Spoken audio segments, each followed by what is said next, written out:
Hey guys, welcome to the third ever Overhyped Book Club. Tonight we are going to be talking about one of the super hyped books that just came out this month, and it is Serpent and Dove.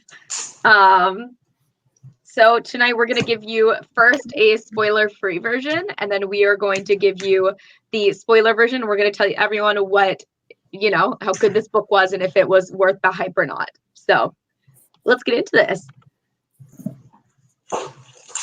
Who's giving the summary? Oh gosh, Katie's so good. Katie, yeah. I just remember that whatever it was about. Okay, Serpent and Dove. What's it about? Okay, so Louise LeBlanc has fled her coven and given up magic, so she is hiding out in the French-inspired city of Cesarine. However, that city is run by Cheshires, which are part of the church, and their main commandment is thou shalt not suffer a witch to live. However, when a public scandal causes her to trick a Cheshire, she is forced into a marriage with him, and now as a witch, she must survive in the headquarters of the witch hunters. So they get married. Witch and a witch hunter. Yeah.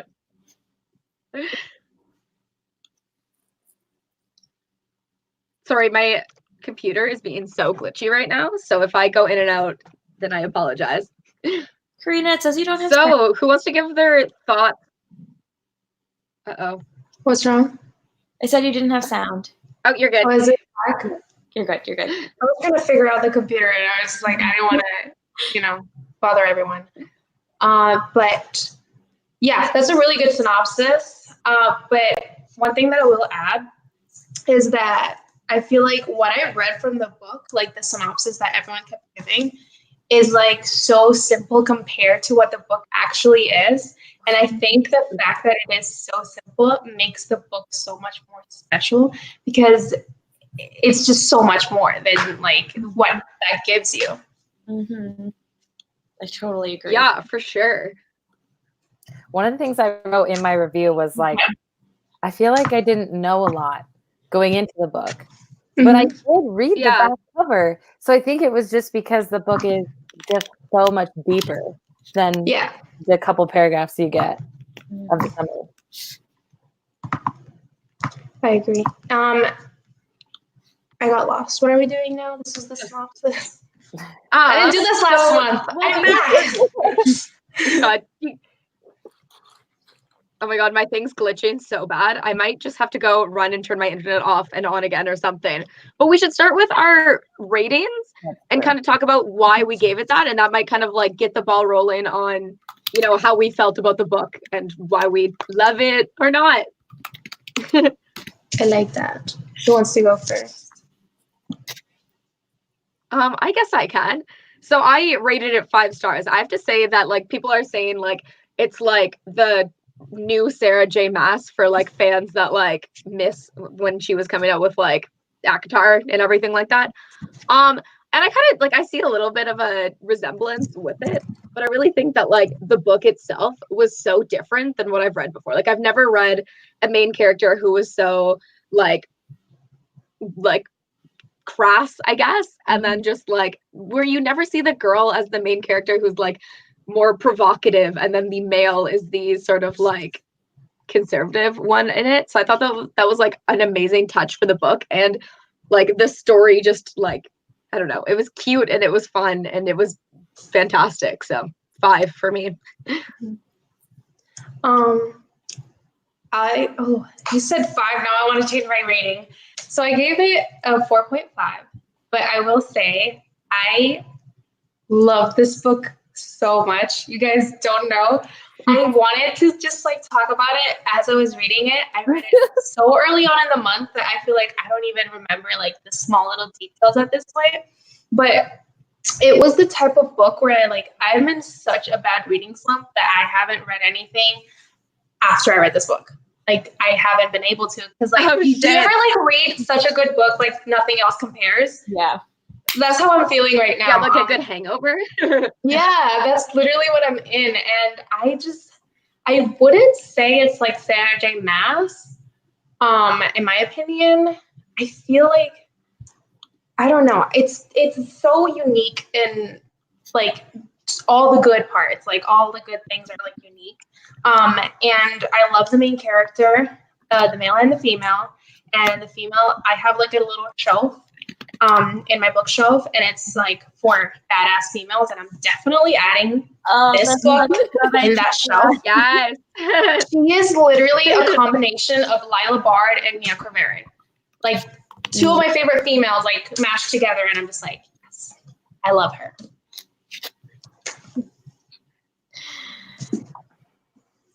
Should I go? Do you want to go, Kendra? Yeah, go ahead.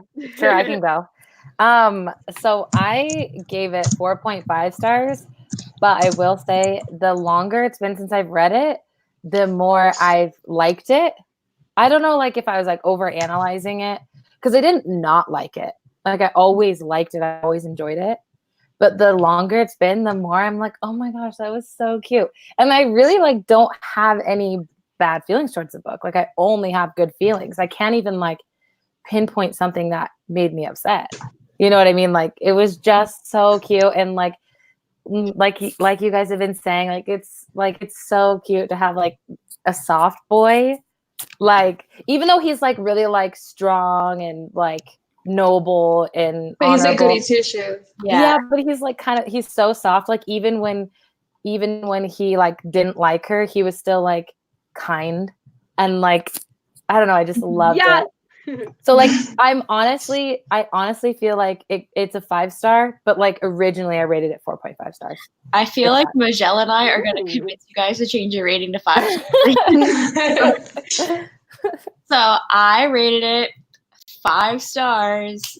Yeah. So if I love a book, I just give it 5 stars, and I love this one so freaking much. I just think like I saw a lot of myself in Lou, especially because I think a lot of characters that we read about, especially in YA, you know, they kind of have to cater to a wide range of audiences, including people that could be like as young as 12, whereas this one I do think is probably in the upper YA range. And I just feel like myself as a person, I'm very like crass, and like I love just like seeing that she would make like dirty jokes and just like curse all the time and do things that were like inappropriate for like a lady of the time.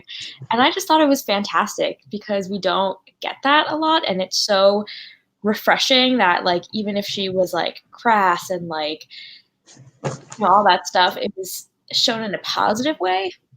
Like it made her feisty and like fierce and like added to like kind of her like vivacious character, whereas like maybe in a different fantasy novel, like people would look down on women for like having that kind of attitude, you know?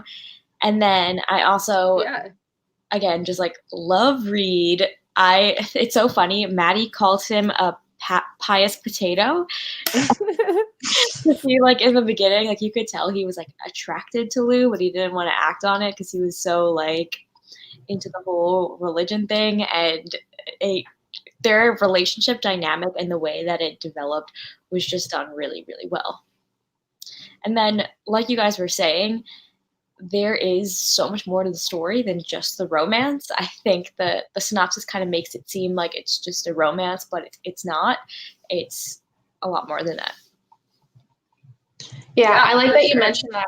It like plays a lot on like family dynamics, and just like prejudice. And I feel like a good thing, like for those of you that haven't read it, I think this is like something that could, you know, push you to read this, is the fact that a very big part of the story, the way that I saw it, is like we grow up kind of like we don't hate these certain people, and like our society kind of teaches us to hate them, and we don't really have a reason to. It's just like the norm of our society, like we hate these people and we like these people. And that book did such a good job at like highlighting like there's no reason for you to hate these type of people because you don't know them, you know. And then you slowly start to learn more things about them, and then you realize like you don't have, you know, a factual reason as like why to hate them, if that makes any sense. I love that theme. Yeah. It was almost like they very slowly kind of like presented the prejudices that the people and the Chessers had in the beginning of the novel, and then like as it went on, unraveled them while still like successfully having a witch as a villain as well. Mm-hmm. It like showed you both sides of the story. Like you don't know, like you. It's kind of like you can't put all these people into one group because not everyone is the same. If that makes any sense. I'm just gonna end all of my sentences with that. Yeah, I kind of liked how there was no like good or bad side. Like both sides are like messed up, like to the extreme. So you don't have to worry about those politics per se because you're invested in the particular characters. But it just created like such a deeper dynamic to the entire story. I thought it was great. Brilliant. Yeah. Okay, so should we get into spoiler filled now? Yes. Yeah? Okay, so warning, if you guys haven't read the book yet, then now may be the time to leave for you. Unless you want to review, in which case, then go ahead and stay. So first, we're going to talk about the world. And I think that Karina kind of like really summed up the world well there too. But I have to say, even that like little like fishy kind of like smelly town, like my thing's freezing so much, isn't it? Yeah, you're freezing. But I really got a good sense of like where okay. I'm gonna go. You guys can carry on with the world. I'm gonna go turn my internet off and on again. All right, who wants to be back? I can talk. Go ahead. So, I definitely feel like the world was, you can tell it was French inspired. Like there was a bunch of French phrases thrown in there, which I liked. And I feel like the French inspired setting was just like, I don't know, just like the mood of it really fit the story for the whole like witchy thing. But then there's obviously like a whole religion playing into it because obviously the, what's that guy's name? The Archbishop? The Archbishop. Oh. Yeah, like obviously like the Chashers. I can barely Chaucer? Is that like Chaucer's? Chaucer something. Chaucer. Is anyone speaks French thing? Can you like type it American phonetically in the comments? Yeah. Like there obviously was like modeled on the Catholic Church, and which obviously has a very big presence in France. So I thought that also fit very well, and the system of magic was really, really cool. I enjoyed how in order to do magic, there had to be a balance, and then they saw gold patterns and like pulled on the strings of their magic. Like I've never seen anything like that before. I thought that was so cool.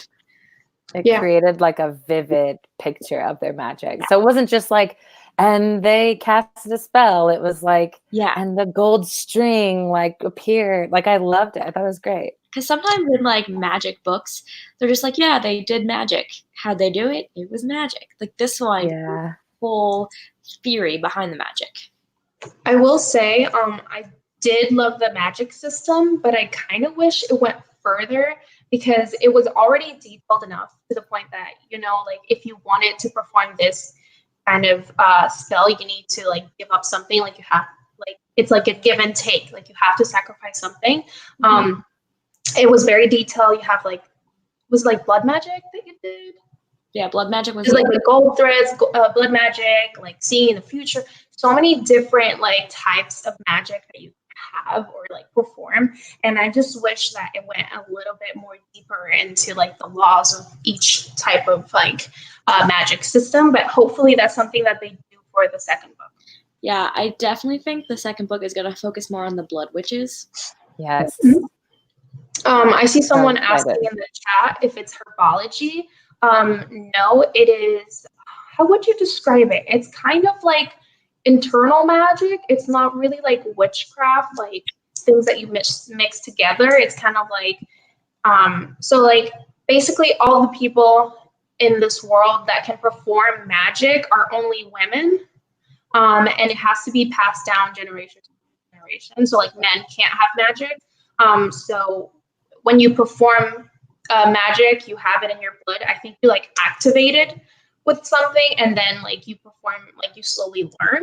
If that makes any sense. With the blood witches, I think they like have different things they don't have the whole like system of like they have to give up something to like take something and pull on the strings. Like they instead just like mix stuff with their blood, and depending on like what they mix, they can get different spells. I feel like that in a way is like giving up something, you know, like they're giving up their life for it. Yeah. It's also interesting to see because like we read Wicked Stains, that was our first like overhyped one, and they did blood magic in a very like similar but very different way to like how they did it in here, and it was cool to see the contrast. I agree. Yeah. Cool. So do you guys want to talk about characters? Hell yeah. I think that this book is literally like the plot is good. Like I obviously like I love the plot. It was a 5-star book, but I think that the characters made the book for me. Like hands down, I enjoyed just like hanging out with the characters when I was reading it. It wasn't like the plot wasn't like mind blowing and like every second I was like a different plot twist, but I was like, you know, every time the characters did something, I would like laugh or cry with them.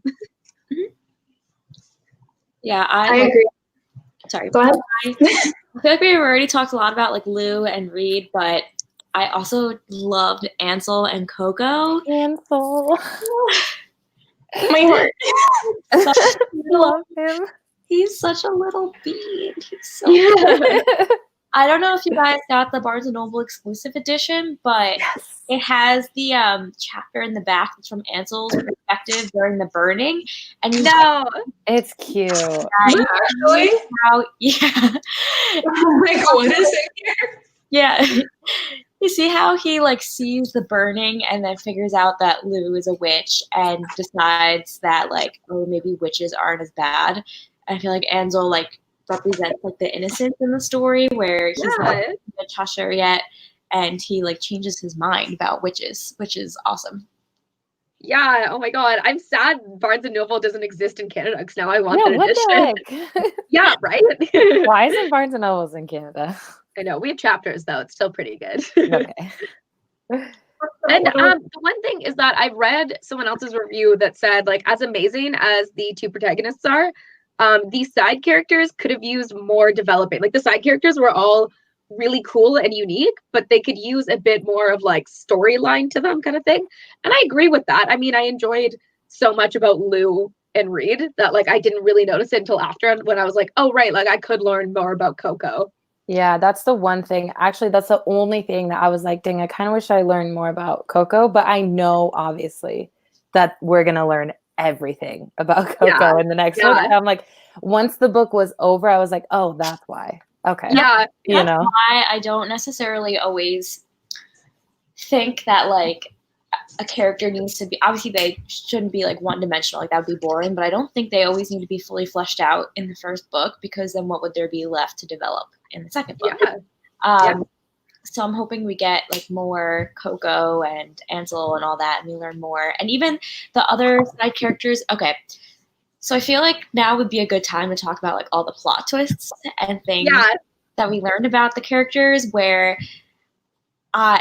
just like think of like the symbolism of like how there's like the church and the witches, and then we find out that Lou's father is the archbishop and Reed's mother is a witch, and it's just like crossing paths. Now like everything really comes together. Yeah, and you kind of like realize like, oh, maybe they like aren't so different, and like, oh, it's so clever.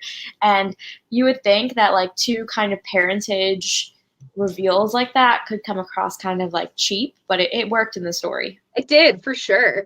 And the way that they announced it too, like both times, it was like a dramatic, like, I mean, the first time with the archbishop was literally like a play that announced it, and then the witches invaded. Like, that was so well done. So high stress. Yeah, right.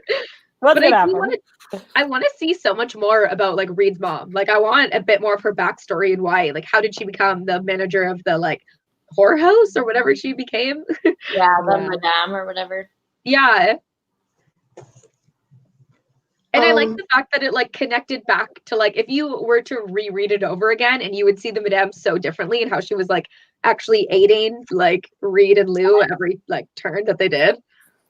I actually caught on to the fact that that was his mom, like early on. Me too. Oh. It was like Right. something happened where like even like a few chapters before they revealed it, something happened, and I was like, oh, that's his mom, definitely. Because Okay. I think they were talking about like, I think she was talking about having to give up something or whatever, and like the prince comes in or something like that, and I'm just like, oh, that makes sense. Yeah.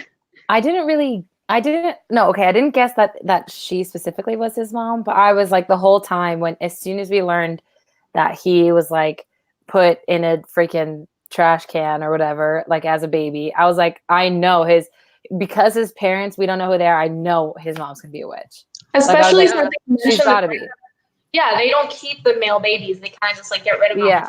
Oh. And it's like, to create like so much drama, she's going to be a witch, because his whole life he's grown up thinking that he's this like perfect chassier, however you pronounce it. And he's like really strict to the church and everything. And then he finds out his mom's a witch. And I was like, that's what it has to be that. But I was like shocked by the Archbishop being her dad, like truly shocked. Oh yeah, for sure. Especially because I hated him. Like when bad things were happening to him, like the entire time, I was like, "Oh, this is great! Like fuck this, screw this guy." Also, the fact that Reed has magic. Yeah, that was so intense for me. Was his mother a witch? But he is the thing that he's hunted his whole life. That's like such like a deep internal turmoil that I'm so excited for the next book, because I know it's going to be all about that. Yeah, for sure. And is it only a duology too? I think so. Okay, I want more, but I feel like a duology will be like the perfect amount for this story, you know? Yeah, I feel like duologies are becoming more popular nowadays, especially if you think about it. A lot of trilogies suffer from that middle book syndrome. Yeah, for sure. So a duology kind of like, you just get like beginning, end, and it wraps up nicely. I will say, I kind of wanted to learn more about the mom. Like we learned a little bit, and we know she's evil, but she kind of felt like it felt to me like very much like a Sarah J. Maas character, where it's like she's evil because she's evil, and there's like not really that much background that you have for her. Yeah, and that's like the one thing that I'm just like, I need a good villain, and it's just like could have done a little bit more. Yeah, for sure. And I kind of feel like the one part that fell flat for me in the book, or that I wasn't like reading as hungrily as I was the entire time, was like around the ending when they went into the like witch's kingdom. And I think it was because that like they weren't really realized for me. Like they weren't well explained to the point that like I completely understood the world and what it would look like and what this girl's like motives are, I guess. Yeah. I agree. And like, yeah, I think I would like it was great, obviously, and I appreciate it. But I was loving more like Lou and Reed in their everyday life than I was this like epic battle near the end kind of thing. Especially when she's like about to die, and the mom's like being like, "You need to die because it's this and this," and I'm just like,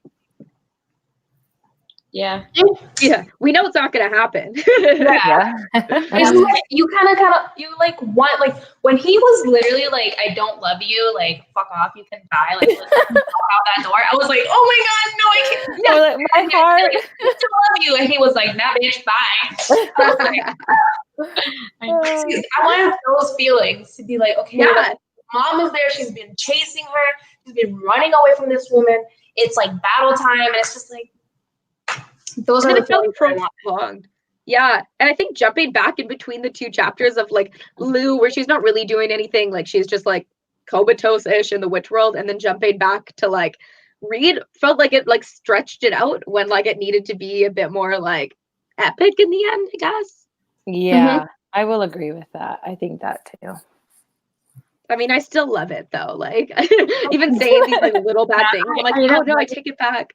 Yeah, maybe it was just kind of like, oh, well, she like had this daughter to like kill her in the end. Like maybe it would have been like if there were some scenes of like flashbacks of her like growing up and her mother being like, oh, conflicted, but then still like trying to kill her in the end. Yeah.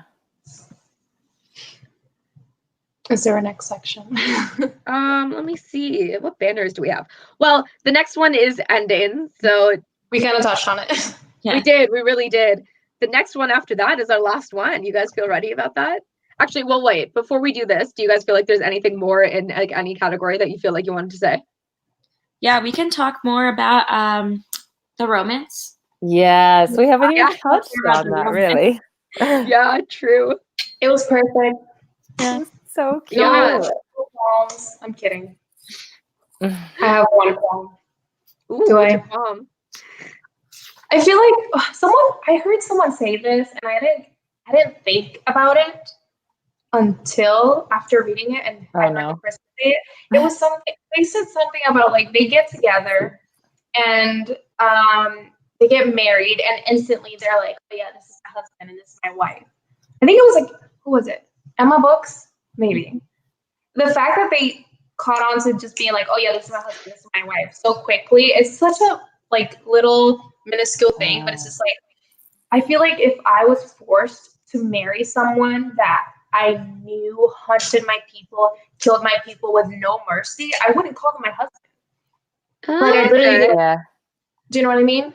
I feel like if any perfect. yeah, but okay, but I think Lou says it in more of like a like way to tease him, and I feel like Reed says, yeah, and then I feel like Reed says like my wife because he's such a dutiful person that like he wouldn't even consider. I'm just trying to like make excuses for like that.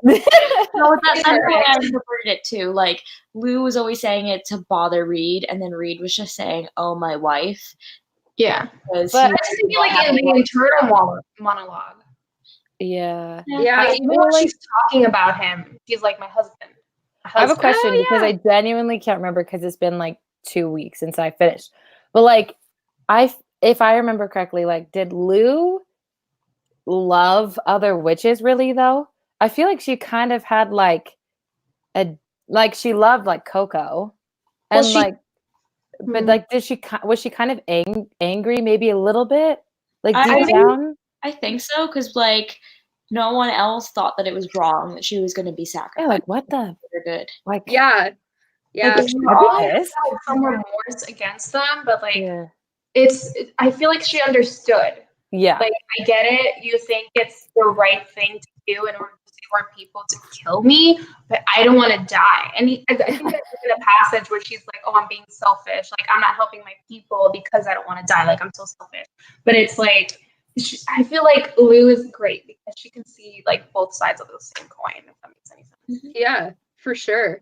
And she even had that one friend that was like taking care of her when she was like snap that under this. neck. Yeah, because like that. So I guess she did have like a witchy kind of comrade when she was living there, and then like she kind of realized, like, wait a second, my friend's literally kind of like waiting until I die. Essentially. Yeah. I love the love story. They're like my new OTP.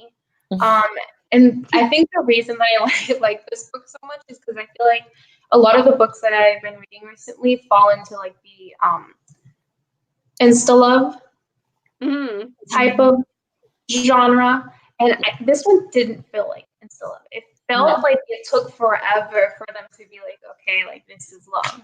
And that's what I want. Like I think the reason that this book is like so good is because it's, in my opinion, it's not YA.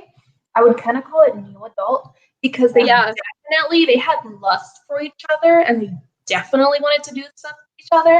But they didn't have like that emotional connection, and that's something that like gradually built, and that feels so real. Like much more than like seeing this person, oh my god, I'm in love, and no, it's like you see this person. The emotional arc was on point.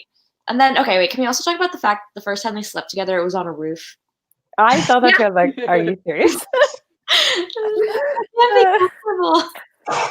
I like that. Yeah, I was just gonna say that. Like, you never see that, and the fact that like she was like obviously like super promiscuous beforehand and like knew what she was doing, and I was like, this is realistic. Like, this is great. Oh my god, he was just like such like a pious potato, you know? Yeah, like precious. He was like, and he my favorite. Like, you know, sorry. He like didn't do anything before, and now he's like has a wife, and he like, I don't know, he's just like so sweet. Yeah. Okay, my favorite thing is that I find when books do the whole like he was a like virgin before and like she's more experienced, like Outlander, it's always like mentions that he's great after. It's like, oh, he was so inexperienced but did so well. Like, I just think that's the like funniest point to put in there. Okay, also, what about Reed's like ex-girlfriend? We totally didn't even touch upon her. I was so concerned that she was going to come in and ruin the story. I was like, please There's don't. another book. Yeah, I'm concerned a little bit still, but No, I wasn't concerned. I feel like that was, I don't know. It felt very much to me. It felt like something that the author's gonna put there to be like, is it gonna happen? But like the author's like, no, it's not gonna happen. Like that's how I read it. Like I wasn't really like, oh my god, like he's gonna get back together with her because like, Well, she like dumped him, so yeah, but I feel like Reed at that point, like you kind of know Reed as a character. Like he wouldn't. Like he has a wife. He's not gonna get with another. Like that's part of his morals. You know what I mean? And he's such like, you know what I mean? He's not gonna do that. he needed that like heartbreak, and to like realize that he couldn't like have a wife because he wanted to make that girl his wife, for him to like kind of just like so readily accept the marriage with Lou. Like that's kind of what I think the point of his ex-girlfriend was. Yeah. And there was that one scene where like they were like talking out in the garden and like Lou was like getting super jealous and I was like, oh my god, could something be happening? And it was so reassuring to see Reed like just kind of like say what we're saying. Like, no, like I have a wife and I like believe in honor and care for her. So teared up a little. Yeah. I also like the way that Lou was just like it. I don't know. I feel like this book has like the miscommunication trope, but like at the same time, like they communicate. She was literally just straight up like, "Yeah, I heard the conversation. Everything's cool." Like she didn't try to hide it. She didn't try to like, "Oh, who were you talking with?" Like, you know what I mean? Like she was very straight up, and she always was, except with the very important thing. But that's like, it's good for you, girl. You're nice. Okay, well then, is it worth the hype? Yes. Yay! Actually, no. I love this book. I feel like I'm already ready to like reread it. It was such like a nice experience that like you get all the feels and it's just like the atmosphere, everything was great. So if you like anything that we said, definitely read it. Oh no, we lost Kendra. Yeah. Oh, she said bye. Yeah, I just think it's like great if you like witchy things and like good romance. welcome back. that's So good. Yeah, honestly, I think if you're into the whole enemies to lover trope, then like this is the book that does it well. Like it's worth the hype. It's just worth the enemies to lover like trope. And also there was like no toxicity in their relationship, even though it was like enemies to lovers. Like it was just like two people who were honest, except for her like biggest secret, but like everything else, like honest with each other and like forthcoming with their feelings and so cute. Yeah, the relationship was just like so good, and it was a relationship surrounded by a good plot as well. It just like was a really strong novel, and the fact that this is a debut blows me away. Yes. Yeah, for sure. I'm excited. Like I will make her one of my like need to read authors from now on in. I'm so excited to see what else she comes out with. Did you guys see the sequel title? Yeah. Oh my gosh, What is it? Why do I always miss these things? I thought because Katie retweeted it. Oh. It's Blood and Honey, isn't it? Yes. Blood and Honey? Yes. I'm kind of here for that. Yeah. I love that. like that. Serpent and Dove. I love honey. We're gonna get all those blood witches. Oh wait. So my question is, who is the serpent and who is the dove? Oh, Lou is the serpent and the Reed is Dove. I want to say that. Up to you guys. Reed is the mad guy. But I'm kidding. I agree. This cover is so like, I know. YA snake. Why? Yeah. When I got it Um, as an ARC too, they went like ham on everything. Like it was in like beautiful like black foil or something, and they had like a note from like the HarperCollins team being like, I "We love all love this." Like, and like it was just so like they went so hard on it. I was like, I know I'm gonna love you so much. that. Oh my mine has been god! signed. Whoa. Not in mine. That's because we'll all go to BookCon and then get it signed this year. Absolutely. We'll Yes. see you guys there. My book club at BookCon. Oh my god. We'll get pins. Okay, well I guess that's the end of our live show. We should announce the Oh book. yeah. yeah. So I put Another the link. shake. We'll still have, I think, 2 hours to vote for the next month's book in the poll that is up in the link in the description bar. And then you're able to choose from the 4 options to choose our next book. I believe right now Ninth House is winning by a long shot. But if you get like 20 of your friends to vote for a book that maybe you want to see, then like might work out. So the selections are There Will Come a Darkness, Ninth House, American Royals, and Daisy Jones the Sixth. If you guys are interested in any of those, link is below, right? Yes. Go boys. Go do it. We already have vote. one. And then I believe that the last Thursday of the month, it will be the live show. For the most Yeah. part. Yeah. In case Yeah. there's conflicts or something, we're flexible. Yeah, for sure. Okay, well, thanks everyone. Bye. Yes. Thank you everyone for coming. Bye, guys. Bye.